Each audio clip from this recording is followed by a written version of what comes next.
Hey guys, today I had a message completely out of the blue from a person that I've bought loads of Game Boy stuff off before. She sent me a message to say that she was having another clear out and whether I wanted to pick anything up for free. So, not going to turn that down. I'm just going to head over there, check out what I picked up.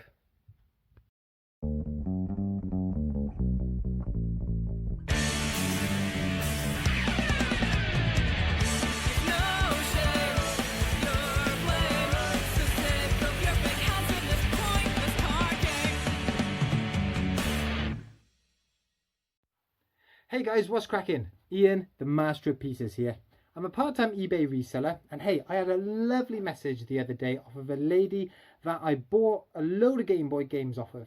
I paid £80 and bought 2 Game Boys, tons of games, Game Boy camera, and I've sold all that for about £250. And a week after I bought the Game Boys, I messaged her and just said, hey, thanks ever so much for sending me the Game Boys. Have you got anything else for sale? And she said, yeah, I've got a few bits and pieces that I'm sorting through. I will drop you a message whenever they're available.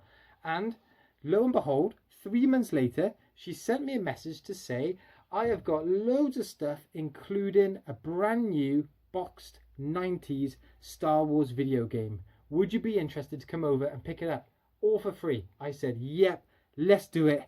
Have a look what I picked up. And it is safe to say that I got a little bit too excited.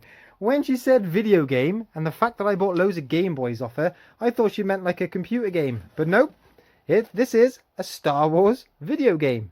And it is from the 90s. It hasn't been used at all.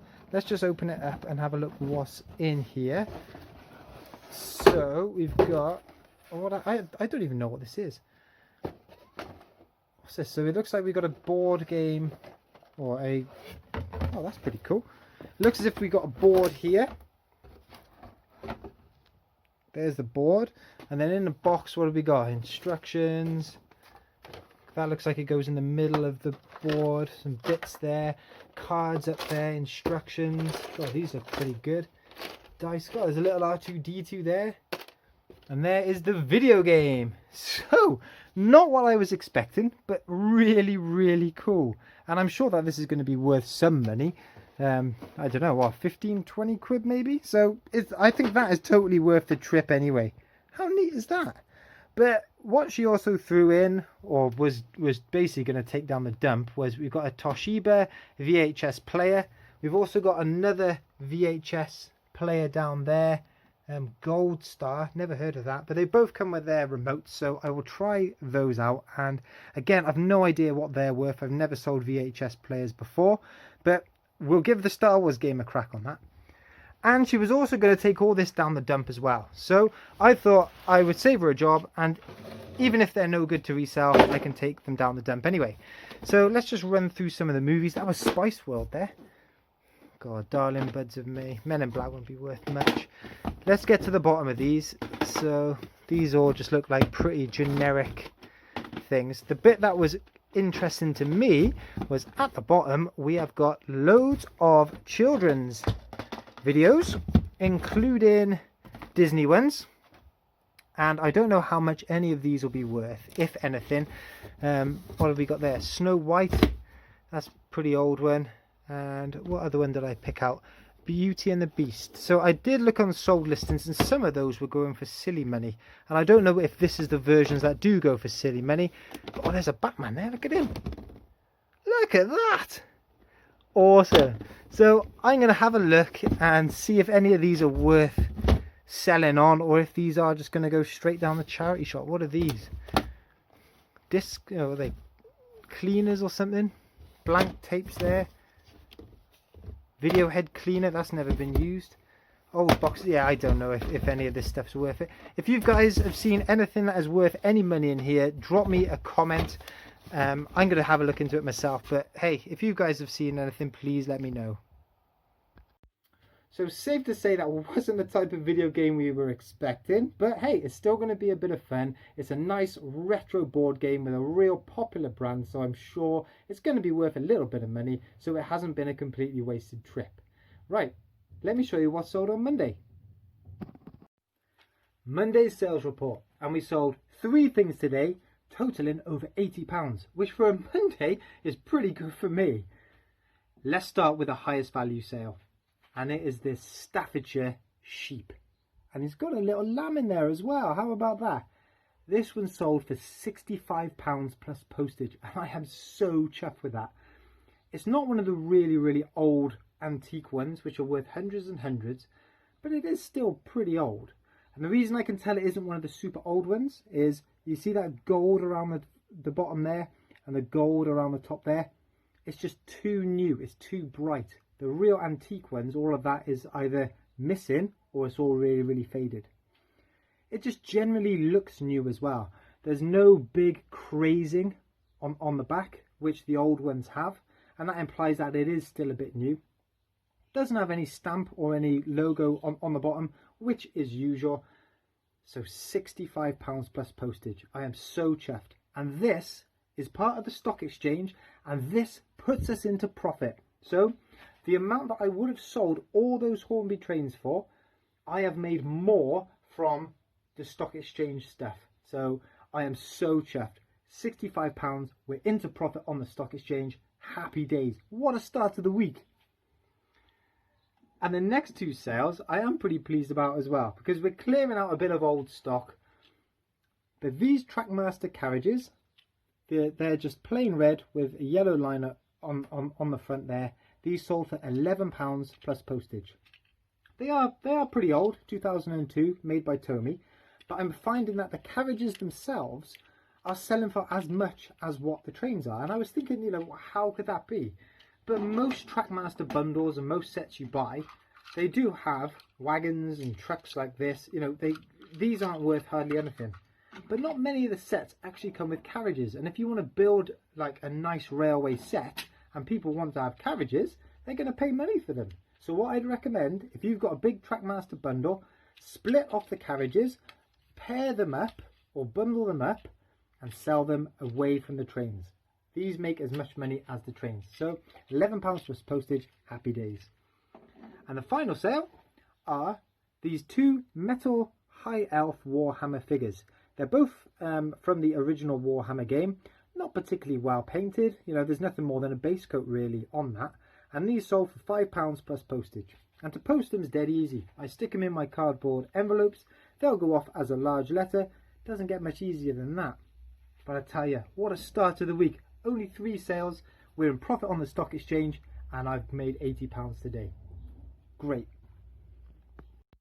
So we had a real solid start to the week in sales. But let me sum up Tuesday's sales report. 0. Let me sum up Wednesday's sales report. 0. I have sold absolutely nothing in the past 2 days, and I just don't know why. It's the first time in about 3 months where I haven't sold a single item in a day, and I've had 2 in a row, so don't know what's going on there. But what that has given me a chance to do is have a good sort out of all my current eBay listings, and for some of them I've just taken them down completely, and I've started a dreaded charity shop bag. So all that stuff is going to go to the charity shop. Other stuff I have taken down, but I've added it to other listings. So I've retaken some photos, bulked out those listings so that those low items are bundled together to make larger listings. So let me give you an example. So I picked up all these Hot Wheels cars months ago. I bought 60 of them for £60, so I paid £1 each.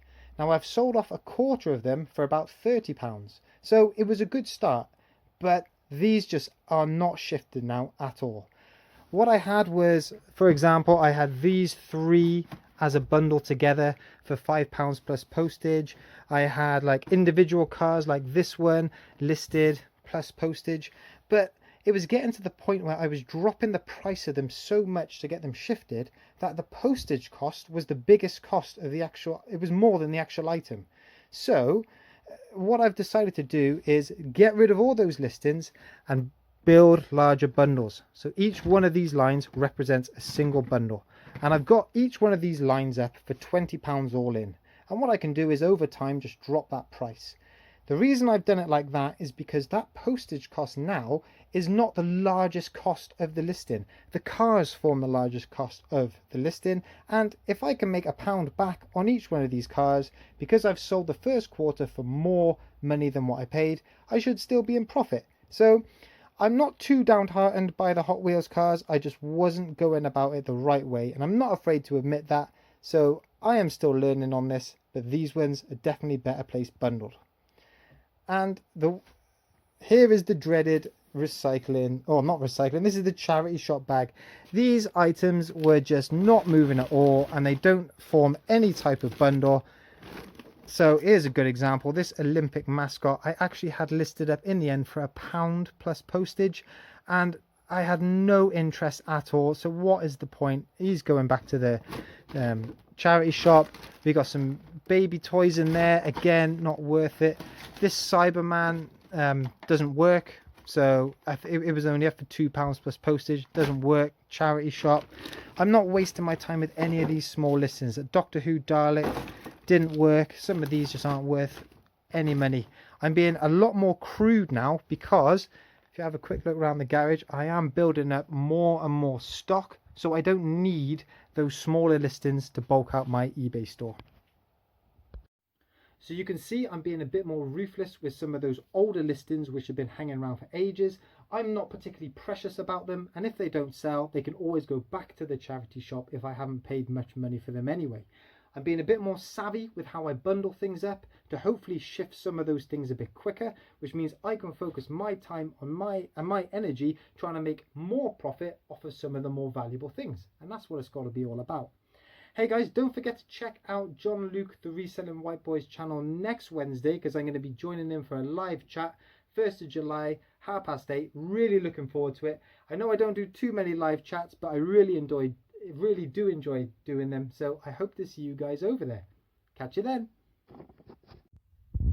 Thanks ever so much for watching the video, and I really hope you enjoyed it. If you did, give it a thumbs up and leave a comment. For those new to the channel, hit that subscribe button, and I want to say a massive thank you to everyone who's already subscribed. I'll see you in the next one.